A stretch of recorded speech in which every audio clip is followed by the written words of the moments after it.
तो स्वागत है आप सभी का इस नई वीडियो में। तो आज की इस वीडियो में हम बात करेंगे शिक्षण विधियों के बारे में।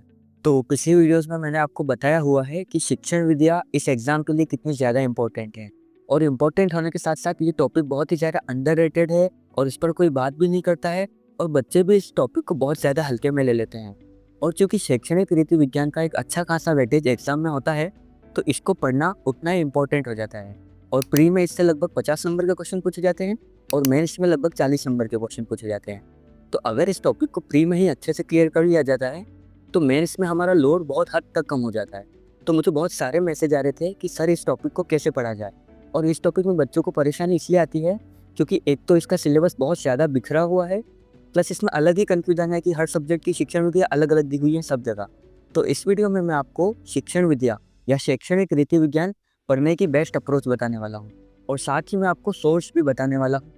तो शिक्षण विधियों से रिलेटेड आपका हर डाउट क्या पढ़ना है, कैसे पढ़ना है और कहाँ से पढ़ना है, वो सब इस वीडियो में क्लियर हो जाएगा और इसी वीडियो में आपको पीडीएफ भी मिल जाएगी।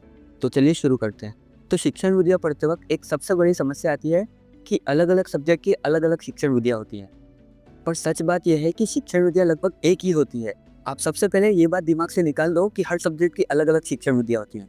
शिक्षण विधियों का 80% पार्ट तो लगभग कॉमन ही होता है और जो 20% भी अलग होता है, वो अलग इसलिए होता है क्योंकि उस सब्जेक्ट की प्रकृति, उस सब्जेक्ट का नेचर अलग होता है।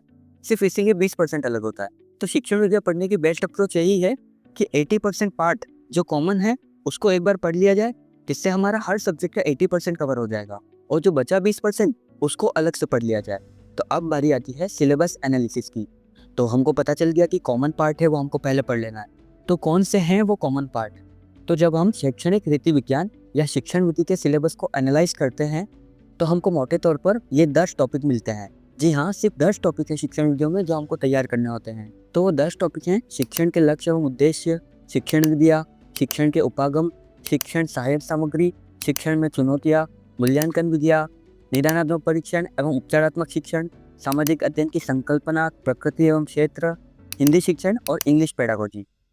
आप क्लियरली देख सकते हैं कि जो ऊपर के 7 टॉपिक्स हैं वो कॉमन टॉपिक्स हैं और इनसे क्वेश्चन किसी भी सब्जेक्ट में आ सकता है, पर कंसेप्ट वही रहेगा।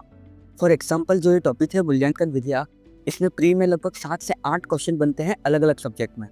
तो ठीक है, अब हमको समझ में आ गया कि शिक्षण विधियों में या शैक्षणिक रीति विज्ञान में सिर्फ 10 टॉपिक हैं। इन 10 टॉपिक से हमारे प्री और मेंस दोनों की शिक्षण विधियाँ तैयार हो जाएंगी।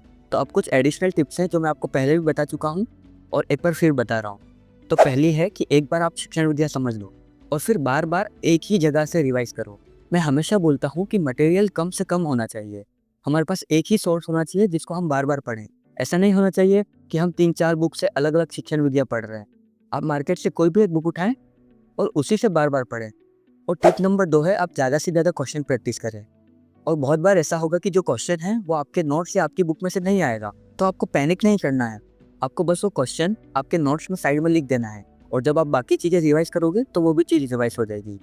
एक बड़ा ही प्यारा कोट है कि the more you sweat in practice the less you bleed in battle. मतलब जितने ज़्यादा क्वेश्चन आपके प्रैक्टिस में गलत होंगे, उतने ही कम चांसेस हैं कि एग्जाम में आपके गलत होंगे।